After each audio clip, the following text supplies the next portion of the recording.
안녕하세요. 오늘도 사연 살롱을 찾아주셔서 감사합니다. 저는 40대 중반의 두 아이 엄마예요. 디저트 카페를 운영하면서 바쁘게 살고 있죠. 오늘은 제가 여기까지 오게 된 이야기를 해보려고 해요. 저는 공부와 취업 활동에 바빴던 평범한 학창 생활을 보냈어요. 대학 졸업과 동시에 꽤 큰 여행사에 취직했었는데 마침 IMF 사태가 일어나서 입사가 취소됐어요. 저는 신림동 고시촌에 들어가서 공무원 준비를 했고 열심히 한 덕택에 행정공무원에 합격했답니다. 부모님 사업이 IMF 때문에 많이 어려워졌던 때라 집에서 다들 많이 좋아하고 기뻐했어요. 저는 시청 사업부서에서 일을 하면서 대학 졸업학기였던 여동생 돈도 챙겨주고 부모님 사업에 필요한 돈도 대출을 받아서 드렸죠. 비록 적은 돈이긴 했지만 조금이라도 집에 보탬이 될 수 있어서 마음이 뿌듯했어요. 그렇게 한 5년 정도 지나니 집도 조금씩 안정되기 시작했고 동생도 취직을 해서 제 부담도 적어졌어요. 그 즈음에 대학 때 친구가 저에게 북카페를 해보자고 하더군요. 저도 해보고 싶다는 생각이 있어서 우선 부모님께 상의를 해보겠다고 했죠. 엄마는 해보라는 입장이셨어요. 내가 일해보니까 조금이라도 젊을 때 자기 일 시작하는 게 좋겠더라. 우리 때야 여자가 조신하게 집에 있어야지 무슨 소리냐 했지만 요즘은 그렇지도 않잖아. 그리고 사회 경험도 다양하게 해봐야지. 하지만 아빠는 좀 생각이 다르셨어요. 북카페도 사업이잖냐. 사업한다는 게 쉬운 일이 아니야. 나는 네가 그렇게 힘든 일 안 하고 지금처럼 살았으면 좋겠다. 이렇게 부모님은 생각이 다르셨고 결국 두 분은 싸움도 하셨어요. 저는 괜히 부모님 사이만 안 좋게 만든 것 같아서 결국 보류했죠. 아무래도 난 북카페 못할 것 같아. 나 때문에 집안 분란만 일으켜서 엄마 아빠 싸우시기만 하고. 그러자 친구는 다른 제안을 했어요. 그럼 투자만 좀 해봐. 휴일에만 잠깐씩 나와봐도 되고. 친구는 자금이 부족한 부분만 보태달라는 거였어요. 저는 고민이 좀 됐어요. 저도 취업 당시 사정이 안 좋아서 공무원이 된 거였지. 원래는 여행사에 다니면서 일을 배우고 나중에는 저도 여행 관련 사업을 해보고 싶었거든요. 엄마가 일을 하시는 것에 영향을 받은 것도 있었어요. 엄마는 원래 아빠가 작게 하시는 무역 사업을 도우셨는데 제가 공무원 되고 1년 정도 됐을 때부터 여성 의류를 동남아나 중국에 수출하는 일을 시작하셨고 조금씩 자리를 잡아가고 있던 때였어요. 저도 제 사업을 할 기회가 생긴 걸 놓치고 싶지 않았죠. 하지만 아빠 반대도 걸렸고 같이 하자는 친구가 저하고 아주 친했던 건 아니라서 계속 고민이 됐어요. 제 고민을 눈치챘는지 친구는 일단 자기 가족과 만나자고 하더군요. 나 북카페 할 가게는 엄마가 얻어주시고 오빠도 좀 보탰거든. 그러니까 일종의 주주 모임 같은 거라고 생각하면 돼. 계속 사업 욕심이 있었던 저는 고민 끝에 친구 제안을 승낙했어요. 공무원 생활에 답답함도 느끼고 있었거든요. 물론 안정되고 좋은 직업이었지만 저는 좀 더 모험을 해보고 싶었어요. 그래서 약속을 잡고 같이 식사를 하기로 했죠. 친구 어머니는 시원시원하고 사교적인 분이셨어요. 젊을 때 기회가 있으면 한번 해보는 거지. 부족한 게 있으면 내가 더 도와줄 테니까 걱정 말고 해봐. 친구 오빠는 친절하고 진지해 보여서 좋았죠. 여러모로 우리 아정이가 부족한 게 많을 텐데 이렇게 똑부러지는 친구가 같이 한다니까 마음이 놓인다. 저는 그날 친구와 북카페를 같이 해보리라 마음을 먹게 됐어요. 한 살이라도 젊을 때 일을 시작하는 게 더 좋다고 생각했죠. 친구 어머니는 부동산 중개업을 크게 하시면서 상가도 몇 개 갖고 계셨고 친구 오빠는 어머니 상가를 관리하면서 음식점을 운영한다고 했어요. 친구 아버지는 회사에 다니다가 은퇴하셨다는데 정말 따뜻하고 좋으셨어요. 처음에는 휴일에만 잠깐씩 나가서 북카페 일을 도우며 시작했어요. 그러다 보니 같이 모여 스터디하는 공간이 있으면 좋겠다 싶더군요. 친구에게 제 아이디어를 말했고 친구도 그러자고 했어요. 저희는 커다랗게 2테이블 정도를 칸막이를 쳐서 예약을 받아 스터디를 할 수 있게 했어요. 손님들 반응은 굉장히 좋았어요. 북카페만 할 때보다 더 많은 사람들이 왔고요. 저는 그 무렵 아이의 공무원직을 관두고 카페에 매달렸어요. 아빠는 많이 아쉬워하셨지만 제 일이 잘 되는 것을 보시고는 그럼 해보고 싶은 만큼 해보라고 하셨죠. 카페에는 스터디 예약을 하고 싶어하는 사람들이 점점 더 많이 찾아오기 시작했어요. 저와 친구는 카페를 리모델링해서 아예 스터디 위주의 카페로 바꿨어요. 물론 일반 손님도 받았기 때문에 카페는 더 잘 됐어요. 그 무렵부터 친구 오빠와 사귀게 됐죠. 오빠가 저에게 엄청 적극적으로 다가왔어요. 저도 싫지 않았기 때문에 저와 오빠 사이는 빠르게 발전해 갔어요. 오빠는 이미 전부터 자기 사업을 하던 사람이라 솔직히 조언을 받고 싶은 마음도 컸어요. 오빠는 저에게 참 잘 맞춰주고 친절하고 자상했어요. 사업을 하다 보면 바쁘고 신경 쓸 때가 많아서 그러기가 참 쉽지 않다는 걸 저도 잘 알고 있었죠. 그래서 오빠가 나를 정말 아끼는구나 하는 생각이 들더라고요. 카페 일로 바쁜 일상을 보내던 어느 날 오빠가 제게 청혼을 했어요. 수경아, 우리 서로 바빠서 못 만나는 날도 많은데 집에서라도 같이 시간 보내면 너무 좋을 것 같아. 나랑 결혼해줘. 내가 정말 잘할게. 저는 오빠의 프로포즈를 듣고 얼굴이 빨개질 정도로 부끄러웠지만 한편으로는 너무 기분이 좋고 행복했어요. 저희 집에서도 크게 반대하지 않으셨어요. 엄마는 좀 아쉬워하긴 하셨어요. 아무래도 결혼을 하면 아직은 여자가 더 사회생활에 불편한 게 많은데 서로 잘 도우면서 하면 좋겠다. 엄마, 걱정 마. 오빠도 사업하는데 모르겠어? 지금도 나를 얼마나 배려하는데. 저는 그렇게 엄마를 안심시켰어요. 오빠가 저를 많이 배려했던 것도 사실이었고요. 친구와 친구 부모님도 제가 한 식구가 된다며 좋아했죠. 누구 하나 반대가 없었고 순탄하게 진행된 결혼이었어요. 하지만 결혼하고 6개월쯤 지나니까 조금씩 문제가 나타나기 시작했어요. 오빠가 자기 식당을 접고 프랜차이즈 카페를 열었는데 가게에 잘 나가지 않더라고요. 그리고 친구 전화 받고 저녁쯤 나가 새벽까지 술 마실 때도 많았고요. 저는 여러 가지 걱정이 돼서 오빠에게 말했어요. 오빠, 카페 나가서 알바생들 체크도 하고 점검도 해야지. 벌써 며칠째 안 나갔잖아. 매니저가 다 알아서 하는데 뭐하러 나까지 가서 보태냐.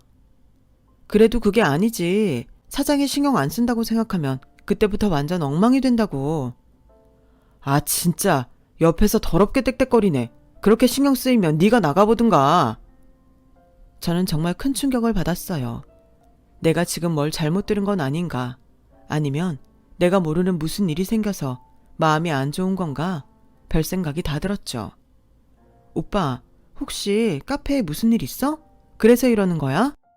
저는 놀라서 심하게 방망이 질치는 마음을 다잡고 물어봤지만 오빠는 계속 버럭버럭 화만 내더군요. 네가 문제라서 이러는 거야. 모르겠냐? 아 진짜 잠시도 사람을 쉬지를 못하게 하네. 그러더니 문을 쾅 닫고 집을 나가는 거였어요. 한바탕 폭풍이 휘몰아치고 지나간 것 같은 기분이 들었죠. 저는 겨우겨우 정신을 가다듬고 카페에 출근을 했어요. 친구는 나오기 전이라서 저 혼자 오픈 준비를 하고 있었는데 시어머니한테서 전화가 오더라고요. 뭘 벌써 나가서 준비해? 쓸데없이 부지런하기도 하다. 아르바이트 오면 잠깐 집에 좀 들러라.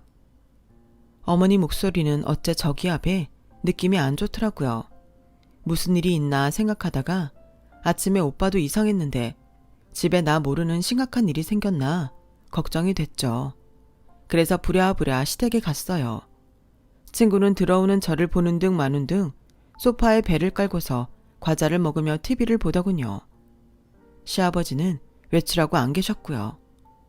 저는 알바생 혼자 일할 게 신경 쓰여서 친구에게 먼저 좀 가보라고 했어요. 그랬더니 친구가 너무 기가 막히는 말을 하는 거였어요. 야, 내가 진짜 말 안 하려고 했는데 내가 너한테 아가씨야. 예의 좀 지켜. 지금 그 얘기가 아니잖아. 카페 좀 먼저 가달라는데 아가씨 얘기가 왜 나와? 제가 이렇게 말을 하자마자 안방에 있던 시어머니가 나오셨어요. 집에 어른이 있는데 어디서 큰 소리야. 아무리 아정이하고 친구여도 여기 너면이 네 시댁이다. 어디서 따지고 드냐. 정말 이게 무슨 말도 안 되는 논리인가 싶더군요. 어머니, 아무리 아가씨여도 카페가 저희 직장인데요. 누가 내 집에서 직장 얘기하랬어? 저는 전에 본 적 없는 시어머니 태도에 정말 당황했어요. 너 오늘 아침에도 재훈이한테 가게 나가라고 그렇게 폐악을 부렸다며? 결혼한 지 얼마나 됐다고 벌써 바가지야? 요즘 애들 치고 넌 너무 후졌어 진짜. 저는 머릿속이 멍해졌고 제가 무슨 이상한 나라에 온 것처럼 어안이 벙벙해졌어요. 그래도 일단 그 문제는 제쳐두기로 하고 정신을 챙겼죠.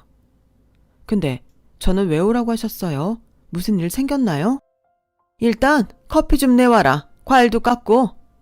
어머니, 저 읽어봐야 하는데요. 알바생 혼자 있거든요. 너 지금 아정이 안 나간다고 나한테 시위하는 거니? 친구는 그 와중에도 과자를 한 봉지 다 비우고 배를 긁으며 TV만 보더라고요. 한숨이 절로 나왔어요. 그동안 카페에 집안일 때문에 지각했던 거며 아프다고 빠졌던 게 전부 거짓말이었을 거라는 깨달음이 오더군요. 주방에서 커피를 타고 과일을 깎으면서 뭔가 이상하게 돌아가는 것 같다는 그런 생각이 들었어요. 결혼 전 제가 알던 시댁 식구가 아니었고 친구도 변했거든요. 아니, 변한 게 아니고 저한테 원래 모습을 잘 숨겼고 저도 그들의 다른 면을 보려고 하지 않았다는 말이 맞겠네요. 너 잘 들어? 네가 같이 돈 좀 번다고 내 아들한테 가게 나가라 마라 잔소리하는 거 난 딱 싫다. 그럴 거면 그냥 집에 들어앉아서 살림만 해. 저는 그 말에 너무 속상해서 조금 따지듯이 말했어요. 어머니도 밖에서 일하시면서 어떻게 그런 말씀을 하세요? 그게 기분 나쁘면 내 아들 딸한테 이래라 저래라 하지 않으면 될 일이야. 그리고 너 지금 시어머니한테 대드는 거냐? 대체 가정교육을 어떻게 받았길래 이러냐 넌? 그러자 친구가 옆에서 풋 하고 비웃더군요. 저는 부모님 얘기가 나오자 억울하고 속상해서 눈물이 나올 것 같았어요. 시어머니와 친구가 먹고 난 과일 접시와 컵 설거지를 하고 시댁을 나서는데 그렇게 서글플 수가 없더라고요. 혼자 그렇게 고개를 떨구고 가다가 시아버지를 만났어요. 아버님, 어디 다녀오세요? 시아버지는 인자하게 저를 보시더니 잠깐 어디 같이 가자고 하셨어요. 그리고는 제가 좋아하는 곰탕집에 데리고 가셔서 뜨끈한 곰탕과 수육을 사주시는 거였어요. 속이 든든하고 뜨뜻해야 뭘 해도 버티지. 많이 먹어라. 아버님이 많이 드시고 건강하셔야죠. 그러면서 아버님 앞접시에 고기를 놓는 제게 이렇게 말씀하셨어요. 무슨 일 있으면 어려워 말고 나한테 얘기해라. 집 식구들이 제멋대로인 거 내가 다 가장으로 바로 서질 못해서야. 아버님, 무슨 그런 말씀을 하세요. 저는 자꾸 눈시울이 붉어지려는 걸 애써 참았어요. 내가 너한테 잘하마. 기운 내라. 아버님 말씀은 제게 큰 위로와 힘이 됐어요. 하지만 밤이 돼서 집에 돌아와서는 결국 오빠와 싸우고 말았죠. 대체 우리끼리를 왜 어머니한테까지 가서 이야기해? 뭐가 어떻다고 그래? 그럼 우리 엄마가 남이야? 난 전부터 엄마한테 다 이야기했는데 결혼했다고 갑자기 안 하면 그것도 이상하지. 그럼 오빠는 내가 우리 싸운 얘기 우리 엄마 아빠한테 가서 해도 기분 안 나빠?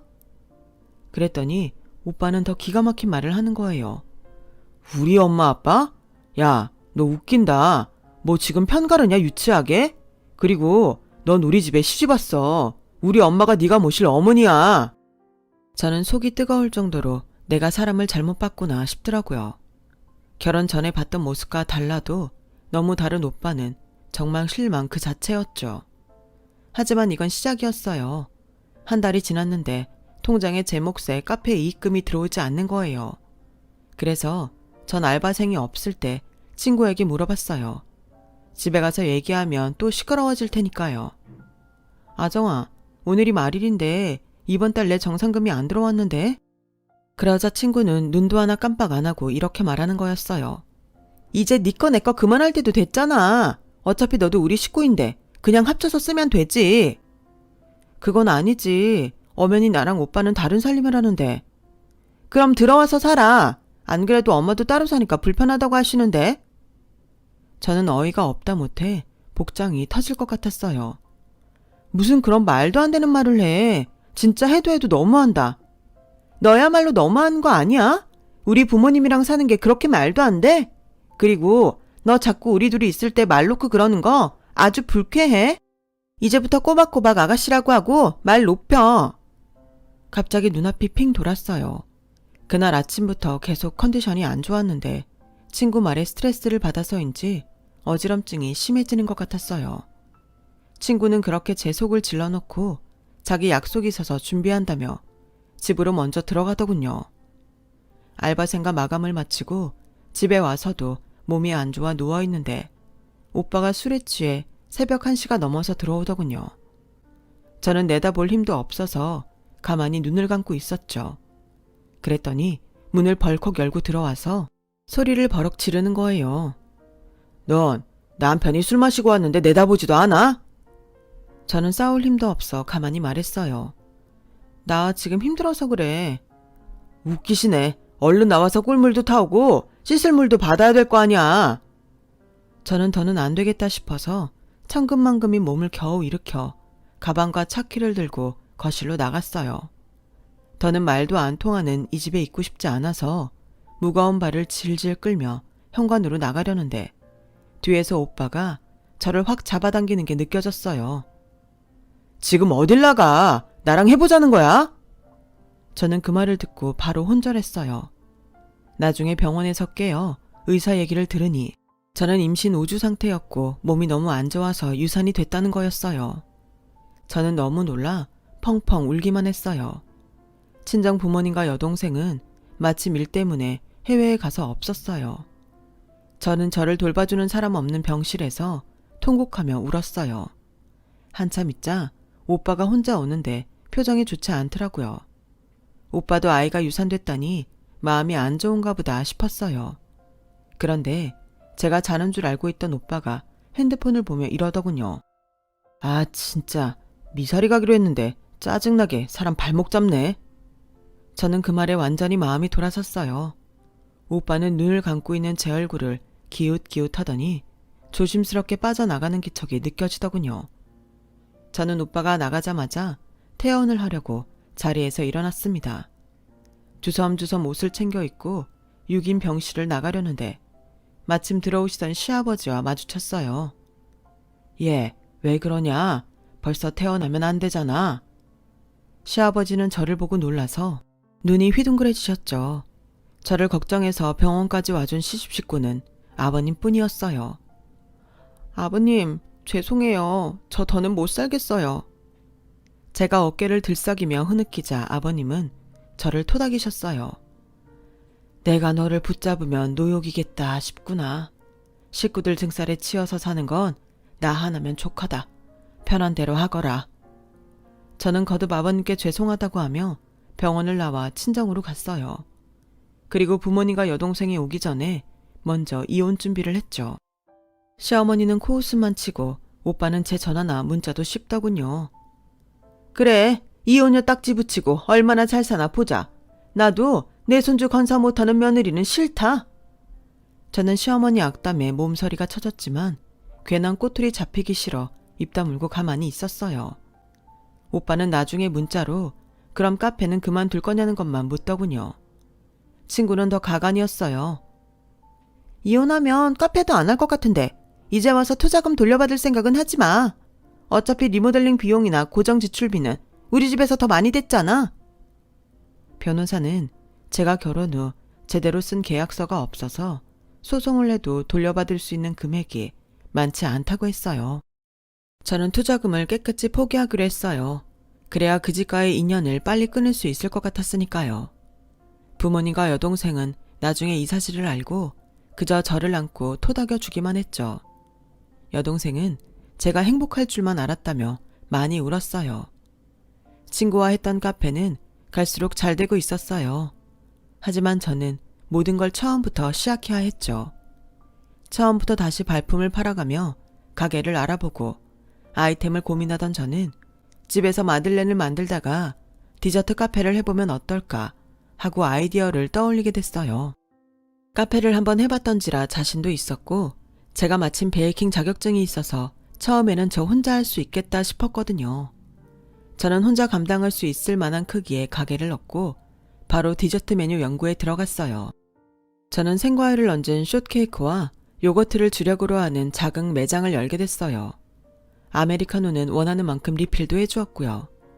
열심히 친절하게 손님을 맞이하다 보니 조금씩 입소문이 났고 블로그 포스팅도 하게 됐죠. 무엇보다 저희 숏케이크가 맛있다고 오는 손님들이 점점 늘어났어요. 매장은 손님들을 수용하기 너무 작아져서 옆에 있던 옷가게를 얻어 넓게 하나로 트게 됐고요. 파티셰와 카운터 직원도 두면서 사업은 점점 커졌어요. 다른 지역 카페 사장님께서 자기네가 2호점 하고 싶다는 연락도 왔고요. 저는 그동안 제가 고생하고 피눈물 흘린 게 다 보상받는 것 같아서 너무 마음 뿌듯했죠. 가족들도 진심으로 기뻐했어요. 특히 엄마는 제가 이혼한 것 때문에 주눅이 들까봐 늘 격려를 해주셨죠. 요즘 세상에 이혼이 무슨 흠이냐? 네가 능력 있으니까 일도 잘 되잖아. 그거면 됐어. 너만 잘 되면 다 좋은 거야. 그런 엄마 덕분에 저는 이따금 남들이 제 이혼녀래 라며 은근히 손가락질하는 것도 씩씩하게 잘 넘기며 제 사업에 몰두할 수 있었답니다. 그러다가 제 여동생이 결혼을 하게 되는데 결혼식장에서 만난 대학 친구가 제게 시댁 소식을 전했어요. 수경아, 네 전 시아버지 돌아가셨대. 못 들은 것 같은데 그래도 너 이뻐하셨다고 해서 전해야 될 것 같네? 저는 정말 깜짝 놀랐어요. 그동안 시간이 많이 지나긴 했지만 나이에 비해 정정하셨던 분이 돌아가셨다니 마음이 아프더라고요. 결혼식을 다 끝내고 친구에게 알아보니 내일이 시아버지 장례 발인이라고 하더라고요. 저는 계좌로 부의금만 보내려고 준비하다가 문득 아버님이 유산하고 혼자 있던 병실에 찾아오셨던 모습을 떠올렸어요.